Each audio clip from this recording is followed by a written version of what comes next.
So we're going to start down here with the heart of our solar system, and that is going to be our battery bank. Your battery bank could be made up of lead-acid batteries, AGM, advanced glass mat batteries, or they could be the new technology, lithium. What you're looking at here is an ampere time 300 amp hour lithium battery, and in fact we have 3 of them for a bank totaling 900 amp hours. But the battery bank is going to provide the DC power that's going to power up the entire system. It's going to receive the DC solar power from our solar panels. It's going to receive the DC solar input from our alternator. And then that power is going to be inverted into AC 120 volt power that we will use to power our camper and all our traditional household style circuits. So if we move on from our batteries here, we're going to follow our negative and positive leads up.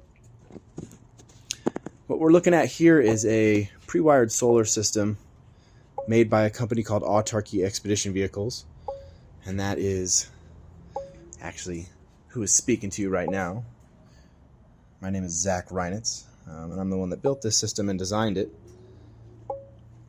But the core essentials of the system is what we're going to talk about today. And so we're going to start with our DC distribution, and that essentially starts at our on-off switch. So this is made by a product made by Blue Sea. All of our DC distribution is made by Blue Sea. If you're interested in any of that product, you can get in contact with us and we can help you get the best pricing on that. So our positive power is going through our on-off switch, which allows us to isolate the power from the battery bank to the rest of the system. From there it travels to a 600 amp fuse, which is fused appropriately based upon the size of our inverters, or the largest load on our system, that being our highest draw, which is 2 of these 2000 watt inverters. At max, the max fuse rating for each one of these is 300 amps. Together, we size the system with a 600 amp fuse. The power then distributes along a large 4.0 gauge cable, which is also sized appropriately based upon how many amps we're using. And that's going to land over here to our DC positive distribution area. This is made up of 2 different bus bars. Each one of these bus bars has 3 fused external outputs. Those use the MRBF style fuse, and they're a very fast acting fuse that is appropriate for an inverter style system like this. Off of the bus bars here, we have an additional double pole position MRBF fuse, so that adds this additional section in the middle. That's what you're looking at here. And basically what this is doing is this is providing all of our AC positive power from our battery bank out to all of the different devices that we're going to be using. That being our inverters, our charge controller, which is taking solar charge from the roof, putting it into our battery bank, our Orion TR Smart, which is taking the power from our vehicle's alternator and is using that to charge the battery bank. We have the Serbo GX here, which is the control system for the entire solar system, and that's monitoring all of the devices and displaying them into a nice touchscreen display here. Might as well turn on our system while we're at it. What you're looking at here is more fused protection. This is all specific for the solar. Basically, the solar panels come into a breaker. They go out of the breaker into our charge controller, out of our charge controller to another breaker, and then back into our battery bank through a fused connection. This allows us to isolate the solar on or off, and it gives us the protection that we need for our system. As we move along to this right side, we have all of our negative power distribution, all of our negative DC power distribution. Our power comes in, once again, from the battery bank, the DC negative side, and it goes through what's called a shunt. And this shunt right here is monitoring all of the power in and out of the entire system. So every device is connected after the shunt so that it's getting an accurate reading of any power flow in and out of the entire system. From there, it distributes to a couple DC negative blocks that all of our devices have the positive connection in are also being negatively grounded here at this point.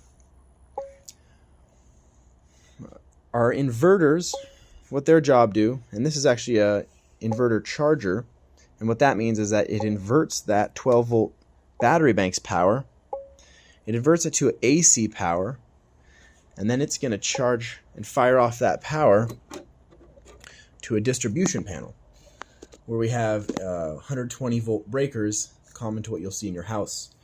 From here you can add extra breakers on depending on your camper's load capacity, and you will be distributing that 120 volt load that the inverter is creating out to your camper. Next to our AC loads is also a section of DC distribution. So coming from our battery bank through our switch, through a fused output to our DC distribution panel, we have an available 100 amps through 15 different DC fused outputs.